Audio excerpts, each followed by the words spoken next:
Now, the Supreme Court justices issuing orders letting the so-called travel ban from 6 nations deemed as terror threats to be enforced in its entirety while the case is being litigated. Supreme Court Justices Ruth Bader Ginsburg and Sonia Sotomayor sided with the groups that oppose the revised presidential order. Here to break it all down, this breaking news is Fox News senior judicial analyst Judge Anna Napolitano. So what does this all mean? All right, there's a long, tortuous history here, but reduced to its essence, this is the third of the president's executive orders on travel.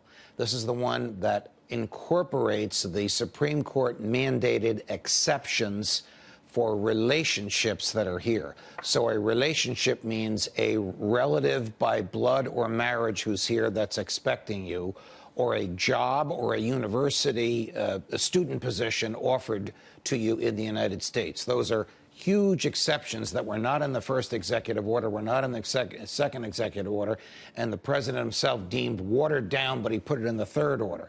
The other side of this is it does establish for the president the right to point to countries and say, all human beings from these countries will be subject to the extreme vetting because we believe these countries to be more likely than not to produce those who are dangerous to our national security. So it's a partial win for the president and a partial win for those who thought the original order was a little bit too strong.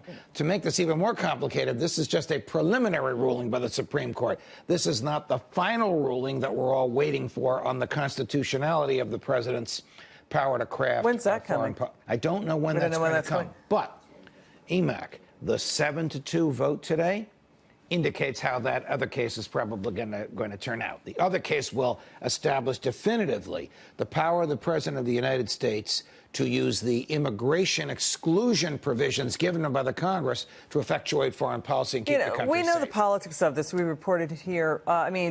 President Obama was for this in the past when he was as a senator. Chuck Schumer has backed it. John Kerry has backed it at various points in time. What's the implication of this? I mean, thousands of refugees are poised to come into the United States from these areas. Well, so the implication is for people coming from those countries who have visas already, they get in using the ordinary vetting.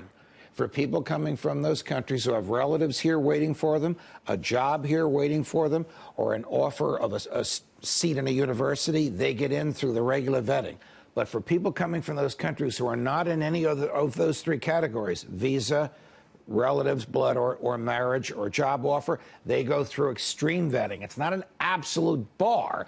It's extreme vetting, which gives great discretion to DHS to bar people. This is about national security. Yes. It's about terrorism. Yes, it's also about the president's power to conduct foreign policy unimpeded by the judiciary. Well, that's my question. I mean, you had courts in California and Maryland and other places, Hawaii, trying to step in and stop this process, Let me tell you why Donald Trump should be happy.